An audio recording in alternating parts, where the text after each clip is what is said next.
ጸጋን ሰላምን ናይ ጎይታ ናይ ኢየሱስ ክርስቶስ ምስ መንፈስኩም ይኹን ምሳኹም ዘለኹ ሓውኹም የናሴ እዚ አገልግሎት እዚ ናይ ጸጋ መግቦት አገልግሎት ዘለናይ ዘመን ናይ ጸጋ ዘመን እዩ ክንሰምዖ ዝግባአና ቃልውን ናይ ጸጋ ቃል እዩ ሒዝናይ ዘለና ወንጌል ወይ ድማ ክንስብሖ ዝግባአና ወንጌልውን ናይ ጸጋ ወንጌል እዩ ዘመኑ ናይ ጸጋን ሰላምን ክሳብ ዝኾነ ድስብሖ ወንጌል ድማ ናይ ጸጋ ወንጌል እዩ ስለዚ እዚ ዩቲዩብ ቻናል እዚ ናይ ጸጋ ወንጌል ወይ ድማ ናይ ጸጋ መግቦት አገልግሎት ዝስደደሉ ዩቲዩብ ቻናል እዩ ናብዚ ዩቲዩብ ቻናል ተሳተፍቲ ክትኮኑ እግዚአብሔር አምላኽ ስለዝጸዋዕኩም ክብርና አምላኽና ይኹን ስለዚህ ብዝካለኩም መጠን ፈቃድኩም ተራ ኮይኑ ነዚ ዩቲዩብ ቻናል ሼር ኮሜንት ላይክ ሰብስክራይብ እንዳገበርኩም ናብ ኩሉ ከባጻሕ ክትገብሩ በክርስቶስ ኢየሱስ እምሕፀን ማለት እዩ ከም ፈቃድ እግዚአብሔር አምላኽ ሎማ አንተና ማኹም ሒዘር መጻኹ ቃል ባሪያ ዝብል እዩ እዚ ባሪያ ዝብል ቃል ኣብ መጽሐፍ ቅዱስ ኣብ ዝተፈላለዩ ቦታ አንረኽቦ ኣብ ዘለናይ ዘመን እዚ ባሪያ ዝብል ቃል ብኸመይ አንርድኦ ምናልባት ቅዱስ ጳውሎስ ክዛረብ ከሎ ኣብ ገላትያ ምዕራፍ 1 ፍቅዲ 10 ከምዚ ክብል ተዛሪቡሎ በዚ ኸናይ ሰብ ምስጋና ድየ ዝደሊ ዘለኹ ወይስ ናይ አምላኽ ወይስ ንሰብ ክሕጉስ ድየ ዝደሊ ዘለኹ ገና ንሰብ ክሕጉስ እንተ ዝብልስ ባሪያ ክርስቶስ ኣይምኾንኩን ነይረ ይብል ባሪያ ክርስቶስ ኣይምኾንኩን ነይረ እንታይ ገና ንሰብ ክሕጉስ እንተ ዝብልስ ባሪያ ክርስቶስ ኣይምኾንኩን ነይረ ይዝብለና ዘሎ ስለዚህ ቅዱስ ጳውሎስ ናይ ክርስቶስ ባሪያ ይዝብል ዘሎ ማለት እዩ እዚ ቃል እዚ ኣብ ሮሜ ምዕራፍ 1 ፍቅዲ 1 ተጠቂሙሎ ኣብ ቲቶ ምዕራፍ 1 ፍቅዲ 1 ውን ተጠቂሙሎ ያዕቆብ ውን ባሪያ ዝብል ቃል ተጠቂሙሎ ስለዚህ ባሪያ እንታይ ማለት እዩ እዚ ባርነት ወይ ድማ ናይ ክርስቶስ ባሪያ ምዃን ብኸመይ አንርድኦ ምናልባት ነዚ ቃል ዝግባእ ንኽርድአና ናብ ብሉይ ኪዳን ከድና ሓደ ናይ ባሪያ አንቀጽ ወይ ድማ ስለ ባሪያ ዝተጻሕፈ መጽሐፍ ከነንብሞ ካብኡ ተበጊስና ኣብዚ ዘመን እዚ እንታይ ዓይነት ባርነት ከም ዘሎ ከም ፈቃድ አምላኽ ክድረይ ክንፍትና ናብ ኦሪት ዘጸአት ምዕራፍ 21 ምስ እንኸይድ አተሓሓዛ ጉዛኣት ዝብል ወይ ድማ ናይ ባሪያ አንቀጽ ኣሎ ከምዚ ይብል እቲ ቅዱስ ቃል ኣብ ቅድሚ ደቀ እስራኤል እተንብሮ ሕግታት ዝስዕብ እዩ ዕብራዊ ጉዙ እንተ ተሻየጥካ 6 ዓመት ይገዛእካ ኣብታ 7ተ ዓመት ግና ብኸምኡ ሓራ ይውፃእ ብኸምኡ ማለት ብጥርሑ ሓራ ይውፃእ በይኑ እንተኾነ ኮይኑ ዝመፀ በይኑ ሓራ ይውፃእ ምስ ሰበይቱ እንተ ኮይኑ ዝመፀ ግና እታ ሰበይቲ ከዓ ምስኡ ሓራ ትውፃእ ጎይቱ ሰበይቲ እንተሃቦ ንሳ ድማ ኣወዳትን ኣዋልድን እንተወለደት እታ ሰበይትን ደቃን ንጎይቱኡ ይኹኑ ንሱ በይኑ ሓራ ይውፃእ እቲ ጉዙእ ግና ንጎይታይን ሰበይተይን ደቀይን እፈትየ ሓራ ኣይወፅን እንተበለ ሽዑ እቲ ጎይቱኡ ናብ ቅድሚ ፈረድቲ የቕርቦ ኣብ ማዕጾ ወይ ኣብ ልዳት ኣቕሪቡ ከዓ እዝኑ ብመስፈር ይስቆሮ ንሕልፈት ከዓ ይገዛኣዮ ይብል ስለ ቃሉ እግዚአብሔር አምላኽና ይመስገን ሪኦም ኣለኹም እዚ ባሪያ እዚ ን7 ዓመት ክግዛእ ይቅርታ ን6 ዓመት ክግዛእ ኣብ መበል 7 ዓመት ግን ናፃ ክልቀቅ እግዚአብሔር አምላኽ ዘቐመጦ ሕጊ እዩ ነገሩ ግን እዚ ባሪያ እዚ ኣብ መበል 7 ዓመት ኣነስ ንጎይታይ እፈትየ ንሰበይተይ ደቀይ ድማ እፈትየ እንተዳበለ ብፍቃዱ ድማ ባሪያ ክኸውን ስለ ዝፈቀደ እቲ ጎይቱኡ እንታይ ዝብል ሽዑ እቲ ጎይቱኡ ናብ ቅድሚ ፈረድቲ የቕርቦ ኣብ ማዕጾ ወይ ኣብ ልዳት ኣቕሪቡኻ እዝኑ ብመስፈር ይስቆሮ ንሕልፈቱ ከዓ ይገዛኣዮ ይብል ሪኢኹም እቲ ሕጊ እንታይ እዩ እዚ ባሪያ ን6 ዓመት ክግዛእ ኣብ መበል 7 ዓመት ድማ ናፃ ክወፅእ እዩ ነገሩ ግን እዚ ባሪያ እዚ ኣብ መበል 7 ዓመት ኣብ ክንዲ ናፃ ምውፃእ ኣነስ ምስ ጎይታይ ክኸውን ዝደሊ ንጎይታይ ይፈቱ ንጎይታይ ድማ የኽብር ምስ ጎይታይ ምንባር ዝደሊ እንተዳኣበለ ግን ጎይቱ ናብ ቅድሚ እቶም ፈረድቲ ይውሰዶሞ አብልዳት ወይ ድማ አማዓጾኻ እዝኑ ይስቆሮ ስለዚህ ካኡን ንሓርግን ንሕልፈት ይገዛአዮ ይብል ሪኦም ኣለኹም እዚ ሰብ እዚ ወይ ድማ እዚ ባርያ እዚ ሕጂ ባርያ ዝኸውን ዘሎ በድልየቱ በፈቃዱ ደስ ይልዎ ማንም ሰብ ከየገደዶ እዩ እንታይ ዳ በቲ ጎይቱ ዝገብረሉ ትሪትመንት በቲ አቤት ጎይቱ ዝነብሮ ዝነበረ ህይወት ሕጉስን ዕጉብን ስለዝኾነ ሕጂ ካብ ጎይቱ ክወፅእ አይደልን እንታይ ዳ አሉ መራጽ ዘለዎ ሰብ እዚ ናይ ጎይቱ ንዘላለም ባርያ ክኸውን ክሳብ ሕልፈት ክሳብ ህይወት ዘሎ ባርያ ክኸውን ስለዚህ ናይ ስምምዕ ምልክት ድማ እዝኑ ክስቆረ ኣለዎ ሪኦም ኣለኹም ኣብዚ ናይ ጸጋ ዘመን ድማ እዚ ባርነት እዚ ከመይ እዩ ሓደ ሰብ ባርያ ዝኸውን ከመይ ምዝኸውን ኩሉ ብጎይታ ዝኣመነ ኩሉ ባርያ ማለት ኣይኮነን በተለይ እቲ ንኣገልግሎት ዝተወፈየ ሰብ ወይ ድማ ናብ ኣገልግሎት ክመጽእ ዝደሊ ሰብ ባርያ ንክኸውን ብገዛእ ፍቃዱ ብገዛእ ድልየቱ ማንም ከየገደዶን ማንም ከየፈራርሖን ባዕሉ እዝኑ ተሰቂሩ ናይ ጎይቱ ክሳብ ሕልፈቱ ባርያ ከም ዝኾነ ክገልጽ ኣለዎ ማለት እምበር ጳውሎስ ገና ንሰብ ክሕጉስ እንተ ዝብልስ ባርያ ክርስቶስ ኣይምኾንኩን ይብለና ኣሎ ገና ንሰብ ክሕጉስ እንተ ዝብል ኣነ ናይ ክርስቶስ ባርያ ኣይምኾንኩን ጳውሎስ በክርስቶስ ኢየሱስ ምስ ኣመነ ናይ እግዚአብሔር ውሉድ እዩ ወዲ እግዚአብሔር እዩ ልክዕ ከምቲ ኣብ ግብረ ሐዋርያት ምዕራፍ 27 ካብ 23 ተመልክትና እቲ ኣነ ናቱን ባሪኡን ዝኾንኩ ኢሉ ይዛረብ ናቱ ይገሩና ብዋጋ ኢኹም ዝተዓደኩም ናትኩም ኣይኮንኩምን ኢሉና እግዚአብሔር ኣምላኽና ስለዚህ ውሉድ ኣምላኽ ኮይና ኢና ውሉድ ኣምላኽ ከም ዝኾና ድማ እቲ መንፈስ ኣምላኽ ምስ መንፈስና ኮይኑ ይምስክራሎ ኢልና እቲ ኣቦ ኢሉ ዝጽውዕ መንፈስ ወዱ ናብ ልብኹም ለኣኹ ከም ዝብል ስለዚህ ኣብ ውሽጥና መንፈስ ኣምላኽ ምስ መንፈስና ኮይኑ ውሉድ እግዚአብሔር ከም ዝኾና ዝምስክር መንፈስ ተዋሂብና ኢና ስለዚህ ንሕና ውሉድ ኢና ጳውሎስ እውን ውሉድ እዩ ነገሩ ግን ጳውሎስ ካብ ውሉድነት ሓሊፉ ናብ ባርያ ይኸይዱ እንታይ ማለት እዩ ባርያ ማለት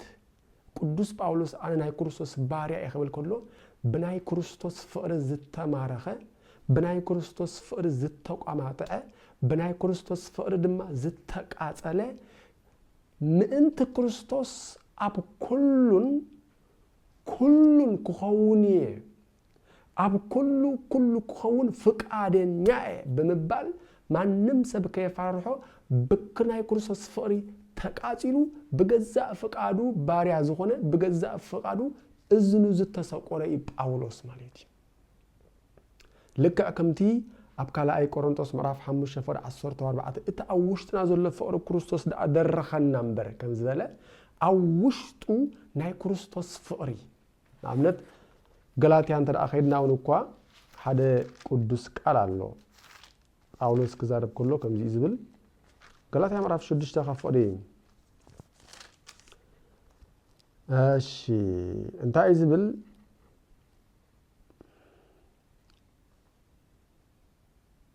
ያ ኣነ ግና በቲ ጎይታና ኢየሱስ ክርስቶስ ተሰቅለሉ መስቀል እንተ ዘይኮይኑ ኣይምካሓነ ከመይ በዚ መስቀል እዚ ዓለም ኣብ ቅድመይ ምውትያ ኣነ ኸ ኣብ ቅድመ ዓለም ምውትየ ገላትያ ምዕራፍ 6:14 ማለት እዩ ስለዚህ ጳውሎስ እንታይ እዩ موت እዩ ነዛ ዓለም እዚኣ ዝሞተ እዩ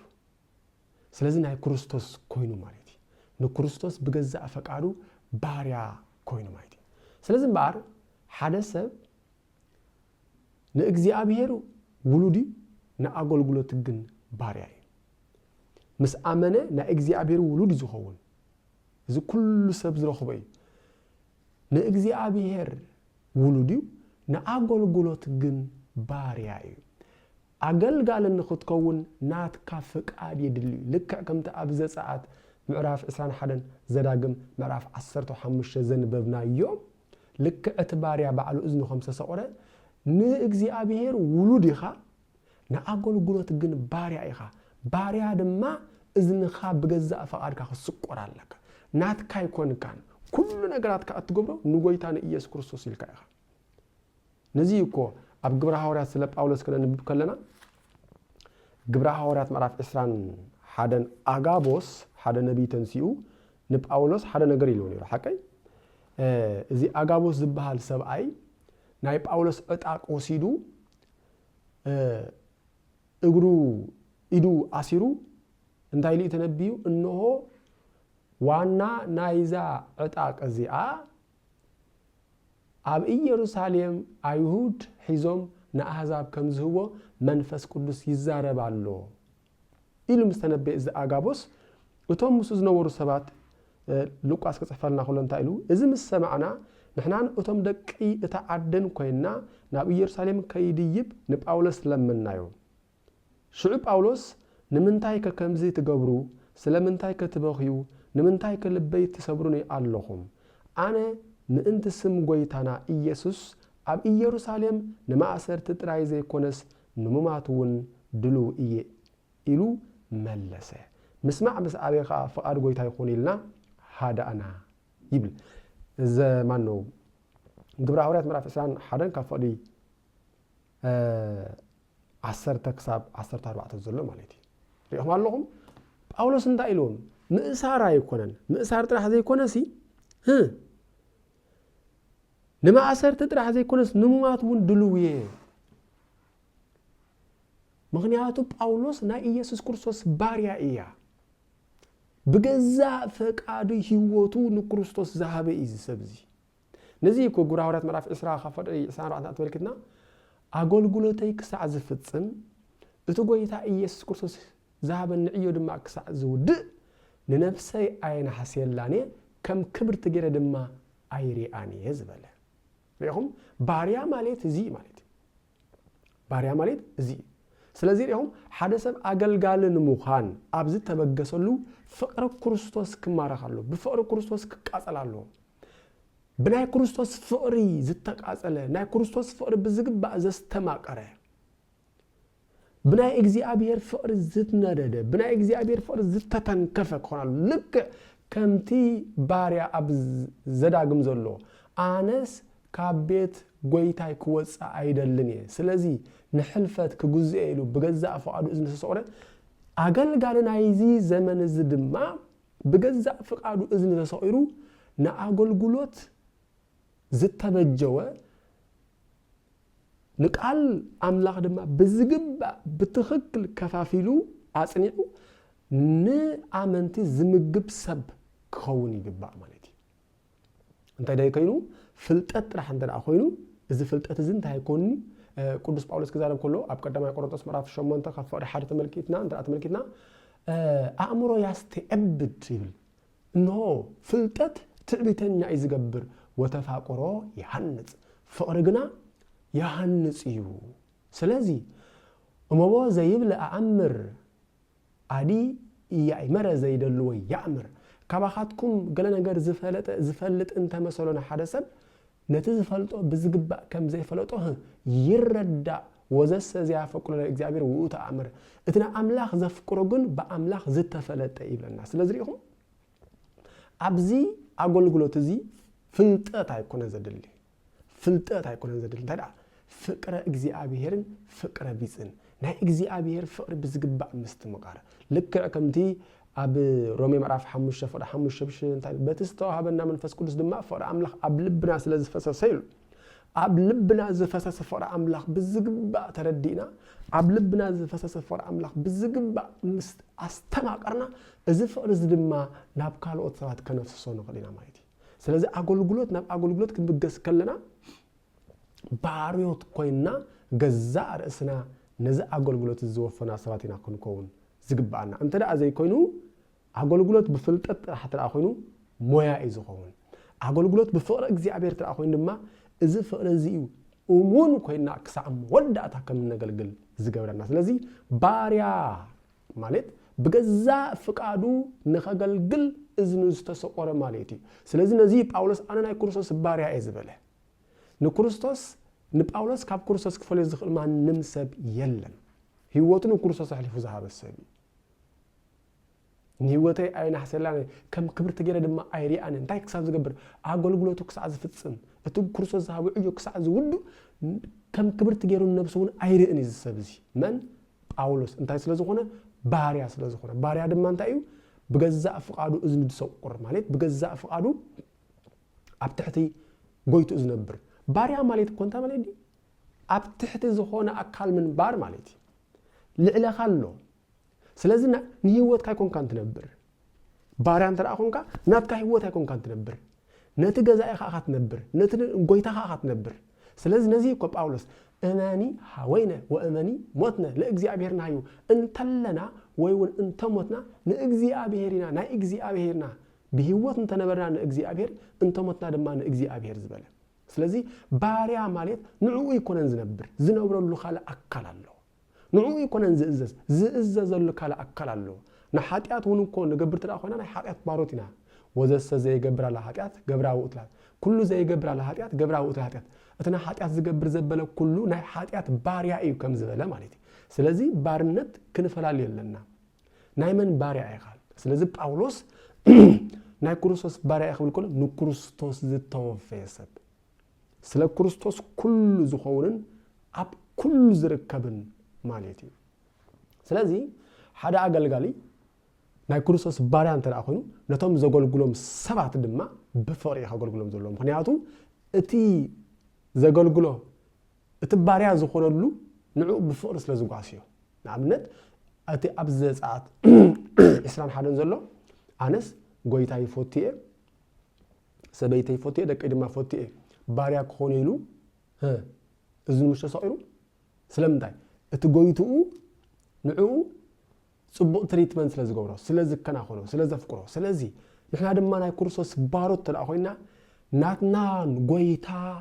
ክርስቶስ ንዓና ብዝግባእ ስለ ዝጓስየና እዚ ዘይበሃል ፍቕሪ ስለ ዝበና ነቶም ንሕና እንገልግሎም ሰባት ድማ ብፍቕሪ ከነገልግሎም እዩ ዝግባአና ብፍቕሪ ሪኢኹም እቲ ካብ ክርስቶስ ዝተዋህበና ፍቕሪ ሓደ ድማ ነቶም እንገልግሎም ሰባት ድማ ብፍቕሪ እቲ ካብ ክርስቶስ ብዘይ ምኽንያት ዝተቐበልና ፍቕሪ ነቶም እንገልግሎም ሰባት ድማ ብዘይ ምኽንያት ከነገልግሎም እዩ ዝግባአና ባርያ ማለት እዚ እስኪ ናይ ቅዱስ ጳውሎስ ኣገልግሎት ሓደ ክልተ ንመልከት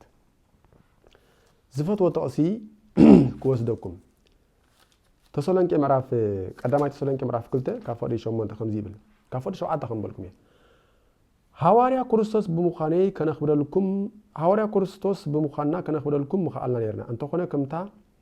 ንናኣሽቱ ደቃ እትከናኸን ኣደ ኣብ ማእከልኩም ርህራት ነበርና ስለ እንናፈቀኩም